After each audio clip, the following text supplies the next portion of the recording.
Hi,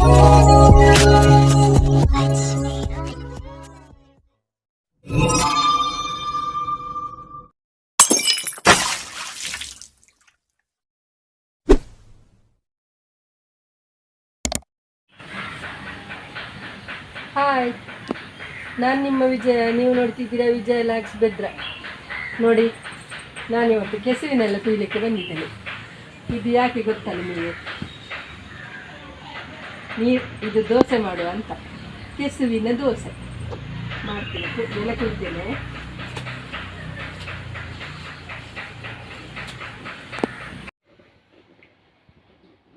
ನೋಡಿ, ಈಗ ನಾನು ಕೆಸುವಿನ ದೋಸೆಗೆ ಇದರಲ್ಲಿ 5 ಕಪ್ಪು ಅಕ್ಕಿ ಹಾಕ್ಕೊಂಡಿದ್ದೇನೆ. ಇದು ಒಂದು 4 ಗಂಟೆಗಳ ಕಾಲ ನೆಂದಿದೆ. ಅದಕ್ಕೆ ನೋಡಿ 1.5 ಕಪ್ಪು ತೆಂಗಿನಕಾಯಿ ತಗೊಂಡಿದ್ದೇನೆ. 10 ರಿಂದ 15 ಮೆಣಸು. ಇದನ್ನು ಚೆನ್ನಾಗಿ ಹುರ್ಕೊಳ್ಳೋಣ. ನೋಡಿ, ಉಬ್ಬಿ ಬಂದಿದೆಲ್ಲ, ಸಾಕು. ಇದರಲ್ಲಿ 2 ಸ್ಪೂನು ಕೊತ್ತಂಬರಿ, ಹಾಗೆ 1 ಸ್ಪೂನು ಜೀರಿಗೆ ಉಂಟು, ಒಟ್ಟಿಗೆ ಹಾಕ್ಕೊಳ್ತಿದ್ದೇನೆ. ಇದಕ್ಕೆ ಎಣ್ಣೆ ಎಲ್ಲ ಹಾಕೋದು ಬೇಡ, ಹಾಗೆಯೇ ಹುರಿಯುವ.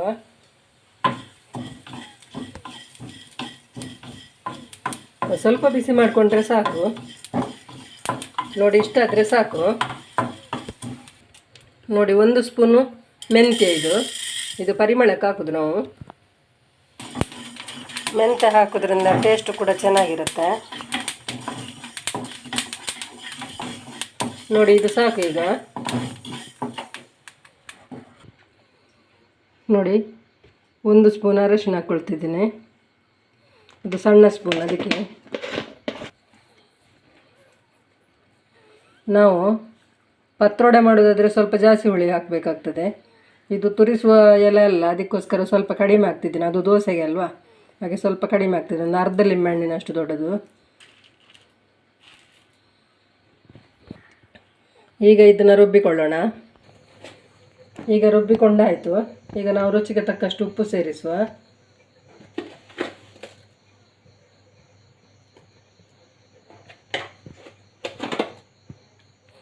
ನೋಡಿ, ನಾನು ಕೆಸುವಿನ ಸೊಪ್ಪನ್ನು ತಂದು ಇಷ್ಟು ಸಣ್ಣಗೆ ಕಟ್ ಮಾಡ್ಕೊಂಡಿದ್ದೇನೆ. ನಿಮಗೆ ಇದಕ್ಕಿಂತ ಸಣ್ಣ ಮಾಡಲಿಕ್ಕೆ ಆದರೆ ಇದಕ್ಕಿಂತ ಸಣ್ಣ ಮಾಡ್ಕೊಳ್ಳಿ, ಒಳ್ಳೆಯದಾಗುತ್ತೆ. ಮತ್ತು ನೋಡಿ, ಇಲ್ಲಿ 2 ಟೊಮೆಟೊ ಸಣ್ಣ ಕಟ್ ಮಾಡ್ಕೊಂಡಿದ್ದೇನೆ. ಹಾಗೆ ಇದು ನೀರುಳ್ಳಿ 2. ಇದು ಒಟ್ಟಿಗೆ ಈಗ ಹಾಕಿ ಮಿಕ್ಸ್ ಮಾಡ್ಕೊಳ್ಳೋಣ.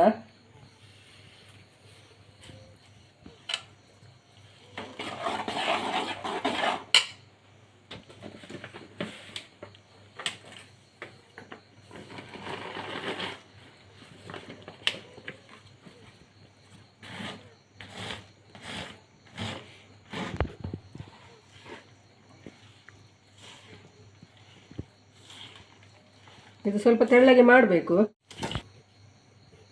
ನೀರೆಷ್ಟು ಬೇಕಷ್ಟು ಸೇರಿಸ್ಕೊಳ್ಳೋಣ. ರುಬ್ಬಿಟ್ಟಂಥ ಮಸಾಲೆಗೆ ನಾವು ಮಿಕ್ಸಿ ಜಾರನ್ನ ತೊಳ್ಕೊಂಡು ಅದಕ್ಕೆ ಎಷ್ಟು ಬೇಕಷ್ಟು ನೀರು ಸೇರಿಸ್ಕೊಳ್ಬೋದು. ಅಂದರೆ ಸ್ವಲ್ಪ ತೆಳ್ಳಗೆ ಮಾಡೋದದ್ದು ಟೇಸ್ಟಿಯಾಗಿ ಇರುತ್ತೆ. ಎಷ್ಟು ತೆಳ್ಳಗೆ ಮಾಡ್ಕೊಳ್ಳಿಕ್ಕಾಗ್ತದೆ ಅಷ್ಟು ತೆಳ್ಳಗೆ ಮಾಡಿಕೊಂಡು, ಹಿಟ್ಟನ್ನು ತೆಳ್ಳಗೆ ಮಾಡೋದಲ್ಲ, ಹಿಟ್ಟು ಸಾಧಾರಣ ಮಾಡ್ಕೊಳ್ಳಿ.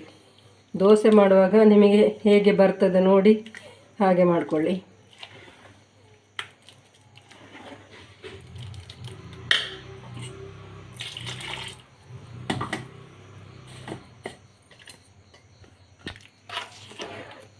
ನೋಡಿ, ನಾನು ಇಷ್ಟು ತೆಳ್ಳಗೆ ಮಾಡ್ಕೊಂಡಿದ್ದೇನೆ. ಒಂದು ದೋಸೆ ಹಾಕಿ ನೋಡುವ ಎಷ್ಟು ದಪ್ಪ ಬೇಕಾಗ್ತದೆ ಅಂತ. ಅದು ಈಗಲೇ ಹೇಳಲಿಕ್ಕಾಗೋದಿಲ್ಲ. ಮತ್ತೆ ಬೇಕಾದರೆ ಮತ್ತೆ ಸೇರಿಸ್ಕೊಳ್ಳುವ ನೀರು. ಈಗ ಉಪ್ಪು ಸರಿ ಉಂಟು ನೋಡಬೇಕು. ಉಪ್ಪು ಸರಿ ಉಂಟು, ನಾವು ಆಗ ಹಾಕಿದ್ದೆ ಉಪ್ಪು ಸರಿ ಉಂಟು. ಈಗ ದೋಸೆ ಮಾಡಿಕೊಳ್ಳೋಣ. ನೋಡಿ, ಕಾವಲಿ ಕಾದಿದೆ. ನಾನು ತೆಳ್ಳಗೆ ಮಾಡ್ಕೊಂಡಿದ್ದೇನೆ. ಎಷ್ಟು ತೆಳ್ಳಗೆ ಹಾಕಲಿಕ್ಕೆ ಆಗ್ತದೆ ಅಷ್ಟು ತೆಳ್ಳಗೆ ಹಾಕೋದು, ಟೇಸ್ಟ್ ಆಗ್ತದೆ ತೆಳ್ಳಗೆ ಹಾಕಿದರೆ. ಬಿಡಿಸ್ಲಿಕ್ಕಾದರೆ ಬಿಡಿಸಿ, ಇಲ್ಲದಿದ್ದರೆ ಸ್ವಲ್ಪ ತೆಳ್ಳಗೆ ಹಾಕ್ಕೊಳ್ಳಿ.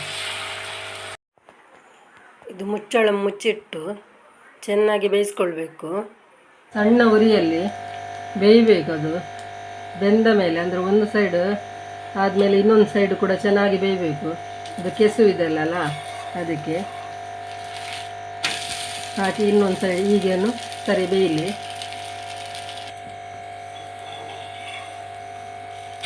ನೋಡಿ ಹೀಗೆ ಸರಿ ಬೇಯಬೇಕು ಅದು. ಈಗ ಬೆಂದಿದೆಲ್ಲ 2 ಸೈಡು. ಈಗ ತೆಗೆಯುವ. ಹೀಗೆ ಎಲ್ಲನೂ ಮಾಡಿಕೊಳ್ಳಿ. ಮಾಡೋದು ನೋಡಿದ್ರಲ್ಲ, ನೋಡಿ ತುಂಬ ಚೆನ್ನಾಗಿ ಬಂದಿದೆ. ಆದರೆ ಇದಕ್ಕೆ ಹಾಕುವ ಮಸಾಲೆಗಳನ್ನು ನಿಮಗೆ ನಾನು ತೋರಿಸಿದ್ದೇನೆ, ಅದೇ ರೀತಿ ಹಾಕ್ಕೊಳ್ಳಿ. ಮತ್ತು ನೀರು ದೋಸೆ ಹಾಗೆ ತೆಳುವಾಗಿ ಮಾಡಿಕೊಂಡು ಚೆನ್ನಾಗಿ ಬೇಯಿಸ್ಕೊಂಡು ನಾವು ಮಾಡಬೇಕು.